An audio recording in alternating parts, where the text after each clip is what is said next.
Sir నమస్కారం. నమస్తే. Sir ఆస్తుల విషయం పైన షర్మిల గారు చంద్రబాబు నాయుడు గారిని, పవన్ కళ్యాణ్ గారిని, రేవంత్ రెడ్డి గారిని కలవబోతున్నారని, అంటే జగన్ గారికి తనకి ఆస్తుల పంపకం జరిగేలా వీళ్ళు చూడాలని చెప్పేసి కోరబోతున్నట్టుగా తెలుస్తుంది. సో ఈ వార్తలో నిజం ఉందా? నిజంగా ఆస్తుల కోసమని వీళ్ళు కలుస్తుందా? మీ ఒపీనియన్ సార్ దీనిపై? ఈ వార్త అయితే వైరల్ అవుతుంది. ఎందుకంటే గతం నుంచి కూడా షర్మిల బయటికి రావడానికి ప్రధాన కారణాలు రెండు. ఒకటి, ఆస్తుల వాటాలో తనకు వాటా ఇవ్వలేదని.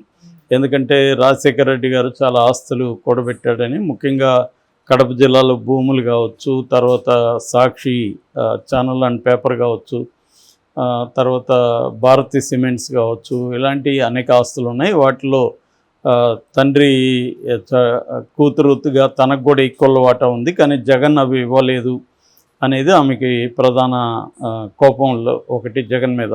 రెండవది, అంటే ఈ ఆస్తుల్ని జగను తన పేరు మీద లేకపోతే విజయమ్మ పేరు మీదనే ఉన్నాయి, షర్మిల పేరు మీద ఆస్తులు లేవు అనేది ఒక ఆరోపణ.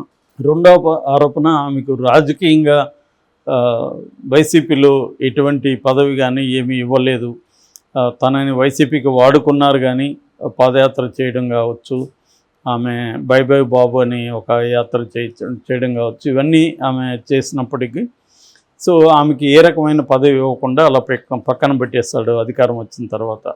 సో ఈ రెండు కారణాలతో అనేది ఆమె బయటికి రావడం, పార్టీ తెలంగాణలో పార్టీ పెట్టుకోవడం ఇవన్నీ జరిగింది. అయితే ఆమె వాటిని తోసిపుచ్చింది, కానీ నేను ఎప్పుడు అధికారం కోసం అడగలేదు, పదవి అడగలేదని. బట్ ఆస్తుల విషయంలో మాత్రం ఆమె కామెంట్లు చేసింది. యాక్చువల్గా సాక్షిలో నాకు కూడా వాటా ఉందనేది. ఆమె అన్న తర్వాత రాజశేఖర రెడ్డి ఫోటో తీసేస్తారని, అట్లా కలర్ మార్చేశారనే విమర్శ కూడా ఉంది.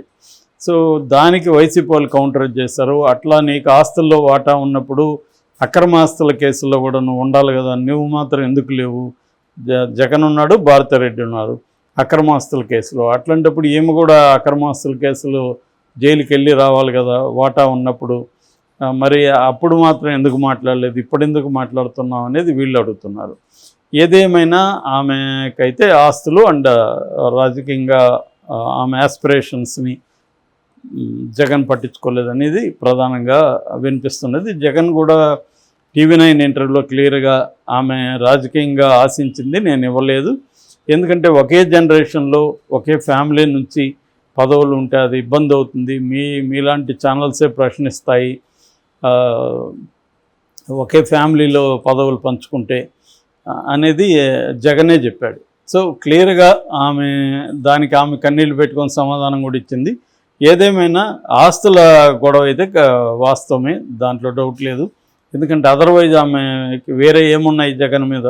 సో ఆస్తులు, పదవి, ఇంతే కదా ఎవరికైనా. ఒక ఫ్యామిలీలో, పొలిటికల్ ఫ్యామిలీలో ఎప్పుడైనా గొడవలు వచ్చేది ఎక్కడంటే ప్రధానంగా పవర్ షేరింగ్లోనే వస్తుంది. మామూలుగా డబ్బున్న ఏ ఫ్యామిలీలో అయినా, డబ్బనే కాదు ఏ ఫ్యామిలీలో అయినా, వన్ ఆఫ్ ద రీజన్స్ ఆ ఫ్యామిలీలో గొడవలకి కారణాలలో ఒకటి ఏంటంటే ఆస్తులు. సో ఆస్తుల పంపకాల్లో ప్రాబ్లం వస్తుంది. ముఖ్యంగా అన్న చెల్లెల మధ్య ఈ ప్రాబ్లం వస్తూ ఉంటుంది. సో ఈ ప్రాబ్లం నుంచి ఆమె రకరకాలుగా ట్రై చేసింది గతంలో, కానీ జగన్కి ఎవరు చెప్పేవాళ్ళు లేరు. సో అందువల్ల అధికారంలో ఉన్నాడు కాబట్టి జగన్తో గట్టిగా మాట్లాడేవాళ్ళు ఎవరు లేరు. ఇప్పుడు అధికారం పోయింది కాబట్టి ఆమె ట్రై చేస్తున్నట్టుగా తెలుస్తుంది. ఎందుకంటే ఇద్దరు సీఎంలను ఆమె కలుస్తుంది. వీళ్ళకైతే కొంత జగన్ని ప్రెజర్ చేయగలరు, ఇట్లా మీ చెల్లెలకి ఆస్తి నువ్వు ఇవ్వాలి అని గట్టిగా డిమాండ్ చేయగలరు. సో వీళ్ళకి ఆ సోర్సెస్ ఉంది కాబట్టి చేయగలరు అనేది ఒకటి.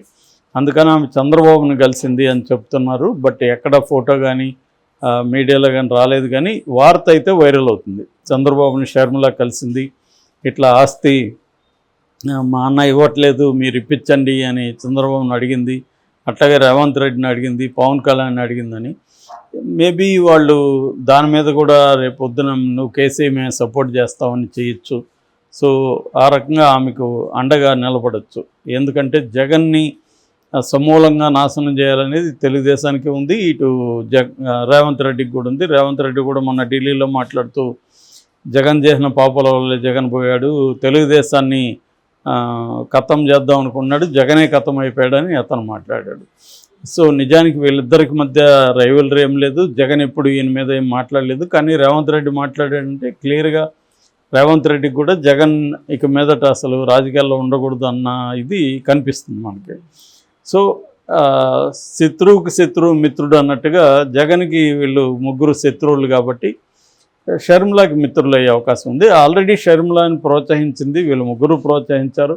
రేవంత్ రెడ్డి కాంగ్రెస్ కాబట్టి ప్రోత్సహించిన అని చెప్పుకోవచ్చు. కానీ తెలుగుదేశంలో కూడా ఇటు పవన్ కళ్యాణ్, చంద్రబాబు కూడా షర్మిలాని ప్రోత్సహించారు, ఆమెకి ఇంపార్టెన్స్ ఇచ్చారు.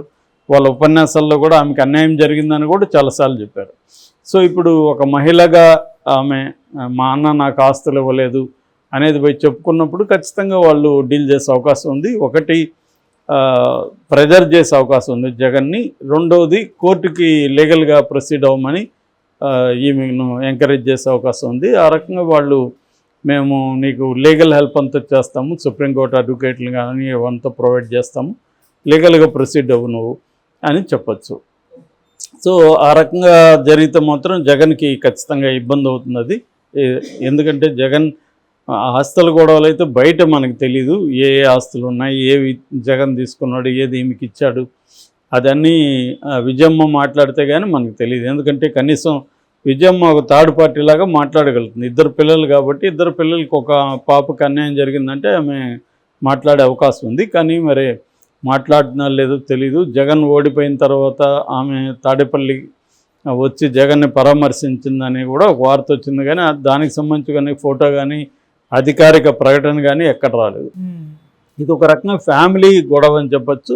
అయితే మనకి రాజకీయ ఫ్యామిలీస్లో గొడవలు వాళ్ళ వ్యక్తిగతం కాదు, అవి కూడా పబ్లిక్ డొమైన్లోకి వచ్చేస్తాయి. పబ్లిక్ దాన్ని కూడా డిస్కస్ చేస్తుంటారు, అవి కూడా రాజకీయాలతో మిక్స్ అయిపోతాయి. ఆమె ఇప్పుడు పర్సనల్ అనుకొని ఆమె సైలెంట్గా ఉండలేదు కదా. జగన్ మీద దాడి చేసినప్పుడు పర్సనల్ విషయాలే ఎక్కువ మాట్లాడింది ఆమె, రాజకీయాల కంటే కూడా. సో అందువల్ల ఇప్పుడు కూడా ఆమె వదిలిపెట్టే ప్రసక్తి కనిపించట్లేదు. ఆల్రెడీ ఆమె కూడా చాలా ఘాటుగానే జగన్ మీద ఓడిపోయిన తర్వాత కూడా మాట్లాడింది ఆమె. సో ఇప్పుడు కూడా ఆమెకి ఎందుకు వదిలిపెడుతుంది? ఖచ్చితంగా ఆస్తుల్ని ఇప్పుడైతే రాబట్టుకోవచ్చు. జగన్ వీక్గా ఉన్నాడు, వీళ్ళు బలంగా ఉన్నారు కాబట్టి వీళ్ళని కలిసి ఉండే అవకాశం అయితే ఉంది. కలిసిందా లేదనేది మనకి నిర్ధారణగా తెలీదు. ఒక వార్త అయితే వైరల్ అవుతుంది. దీని మీద జగన్ అయితే ఇప్పటివరకు రియాక్ట్ అవ్వలేదు. ఆయన ఈ వార్తని ఖండించడం కానీ ఏం చేయలేదు. వైసీపీలో ఎవరు కూడా ఈ వార్తని ఖండిస్తున్నట్టుగా ఇప్పటివరకు లేదు మనకి. ఎందుకంటే ఇప్పుడు చంద్రబాబు, పవన్ కళ్యాణ్ దీని మీద ఏదైనా నిర్ణయం తీసుకొని మాట్లాడితే అప్పుడు ఓపెన్ అయితే అప్పుడు వీళ్ళు కూడా ఓపెన్ అయ్యి మాట్లాడే అవకాశం ఉంది. అప్పటి వరకు మనకి ఇది పుకార్లుగానే నిలుస్తుంది. కానీ షర్మిల పరిస్థితి చూస్తే మాత్రం షర్మిల 80% కాంప్రమైజ్ అయ్యేట్టుగా మనకి కనిపించట్లేదు. ఆమె ఖచ్చితంగా జగన్ మీద తన ప్రతీకారాన్ని ఇంకా కంటిన్యూ చేస్తుంది. జగన్ని ఓడించానని కూడా ఆమె మొన్న చెప్పుకునింది. సో నా వల్ల ముఖ్యంగా రాయలసీమలో జగన్ బాగా దెబ్బతిన్నాడు, సో ఆ మేరకు నేను నష్టం కలిగించాను, అది వాస్తవం కూడా. ఎందుకంటే జగన్ ఓటు బ్యాంక్ని షర్మిల తీసుకోగలిగింది, కూటమి ఓటు బ్యాంక్ని ఎక్కడ చేయలేదు.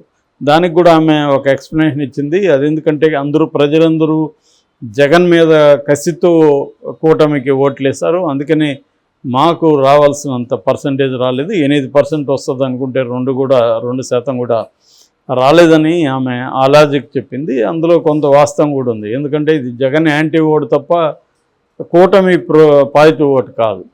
సో ఈ కాంటెక్స్ట్లో మరి షర్మిల ఈ ఆస్తులు తీర్చుకోవడానికి, తన వాటా తీసుకోవడానికి ఆమె ప్రయత్నాలు ఏ మేరకు ఫలిస్తాయనేది మనం చూడాలి.